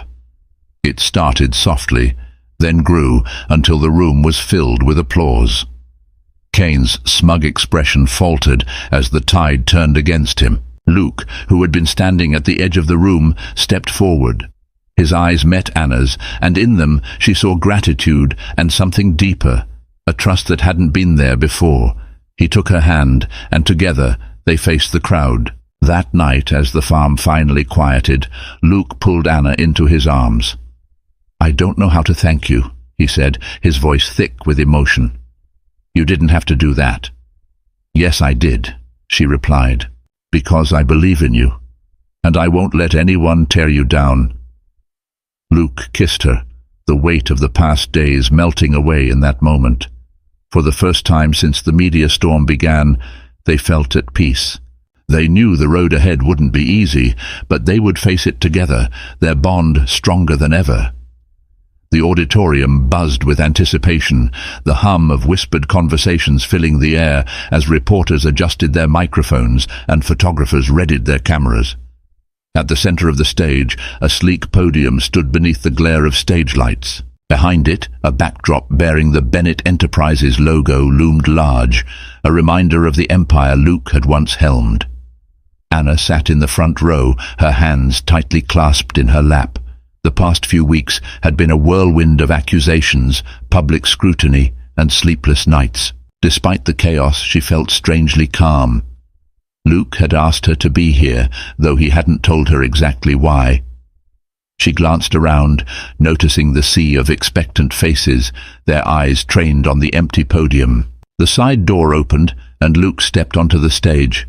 The room fell silent. He was dressed in a sharp navy suit, a stark contrast to his usual flannel shirts and work boots. But his demeanor remained the same, steady, unpretentious, and quietly commanding. He approached the podium, his gaze sweeping the crowd before briefly landing on Anna. She saw a flicker of something in his eyes, resolve, but also vulnerability. Luke adjusted the microphone, clearing his throat. "Thank you all for being here," he began, his voice calm but firm. "Over the past few weeks, there's been a lot of speculation about who I am, why I left Bennett Enterprises, and what I've been doing since. Today, I want to set the record straight." The room was silent, save for the soft clicks of cameras. Luke paused as if gathering his thoughts, before continuing. "I walked away from Bennett Enterprises because I realized that my life was being defined by things that didn't matter to me: wealth, status, power.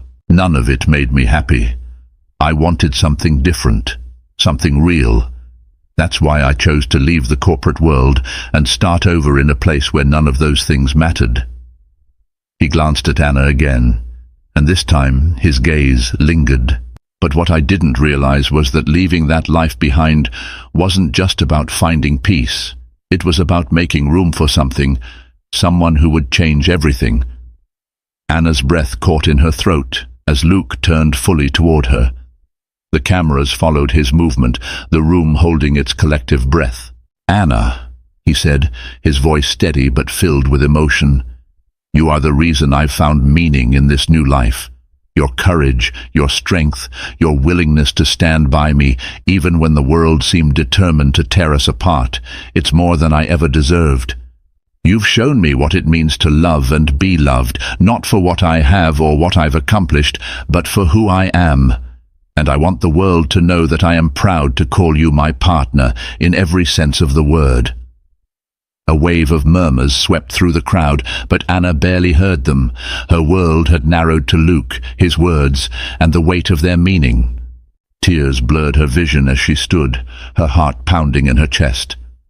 Luke stepped away from the podium, crossing the stage to stand before her.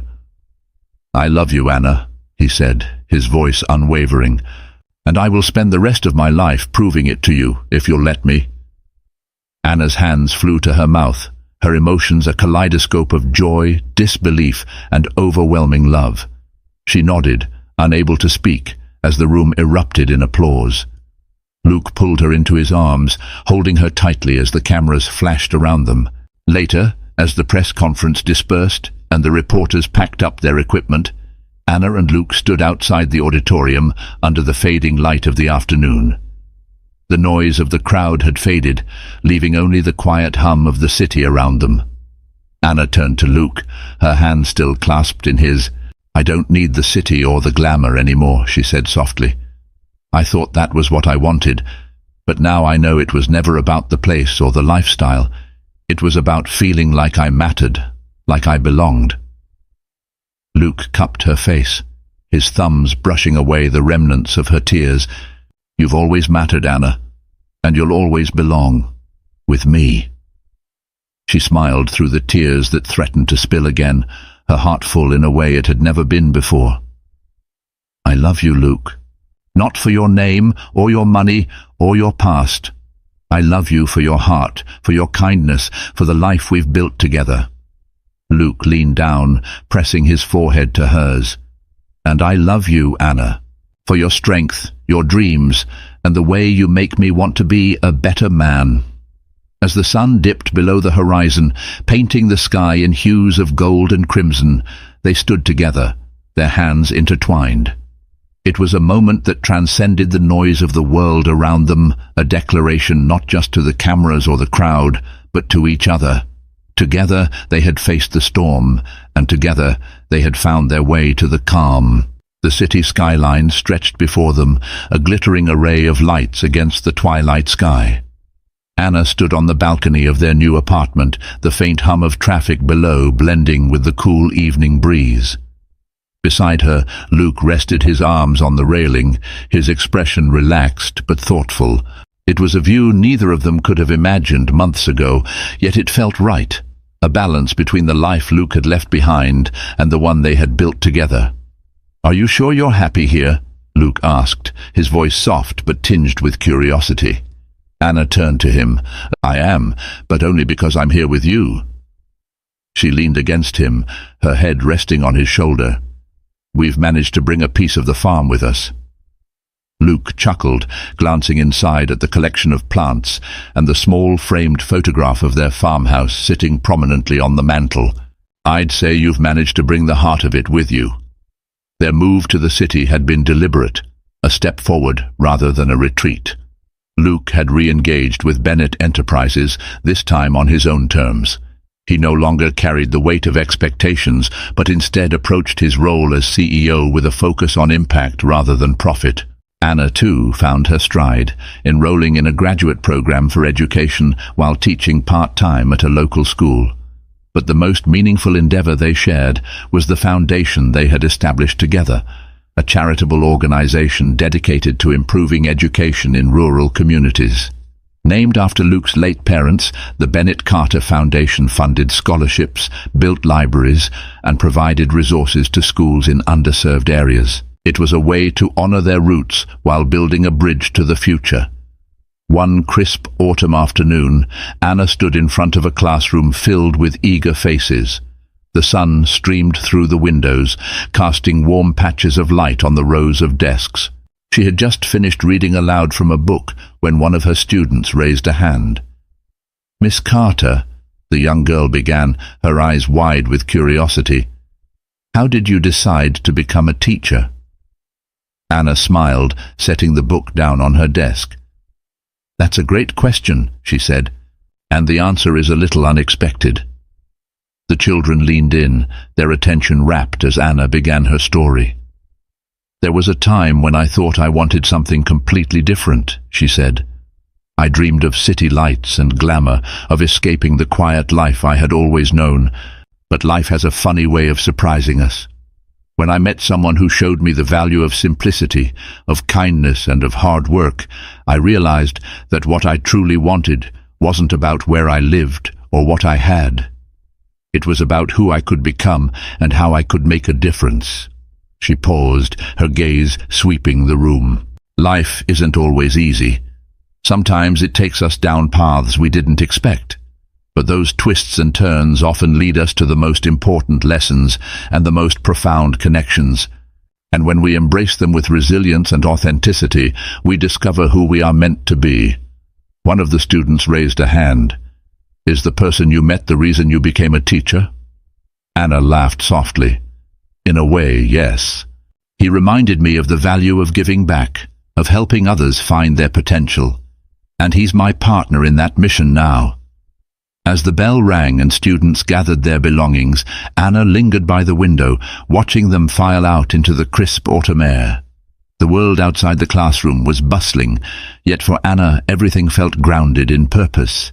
She thought about the journey that had brought her here and the shared mission she and Luke now pursued.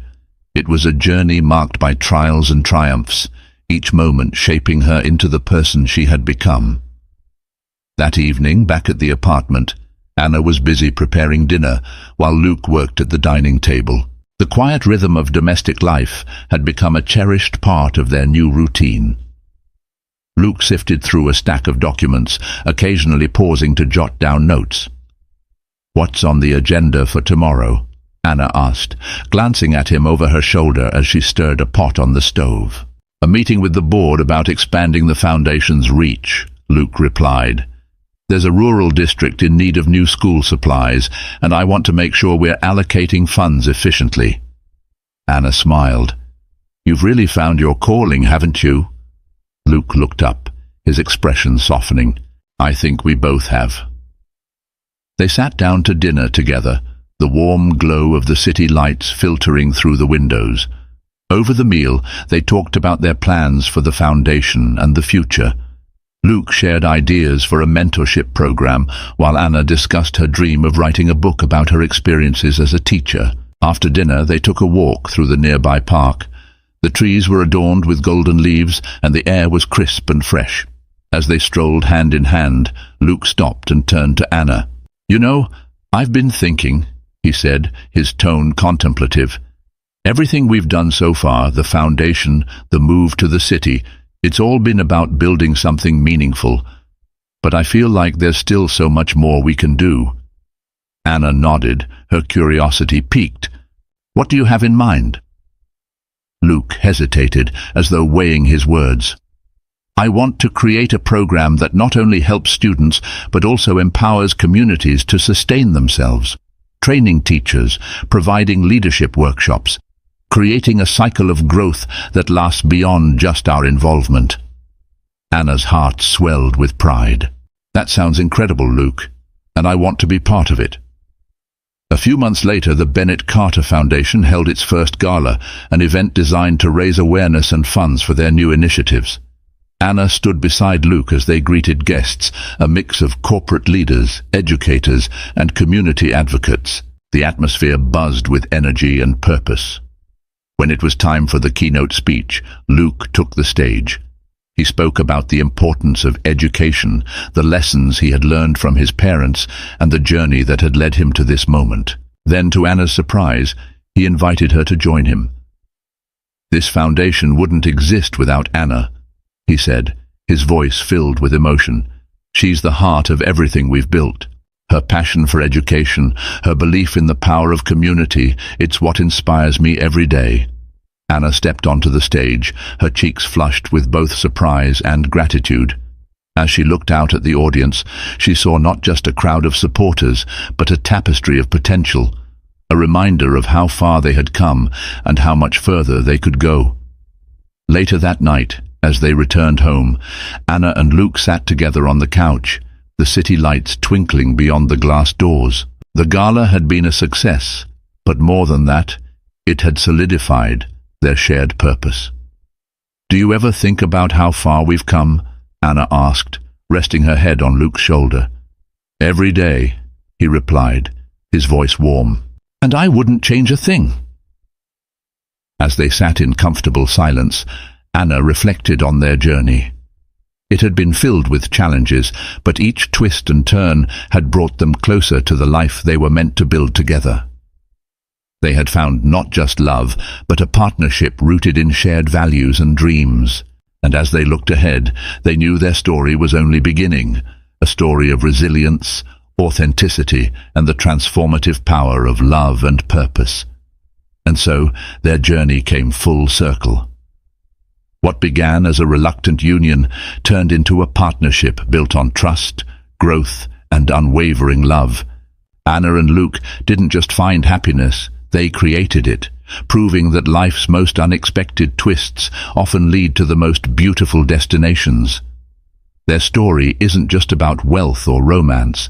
It's about embracing authenticity, overcoming challenges, and discovering the strength within ourselves to rewrite our destiny. If this story inspired you, touched your heart, or made you see things in a new light, don't forget to like this video and share it with someone who needs a little hope today. And before you go, hit that subscribe button and join our community. We have more stories to tell, stories that might just be the spark you're looking for.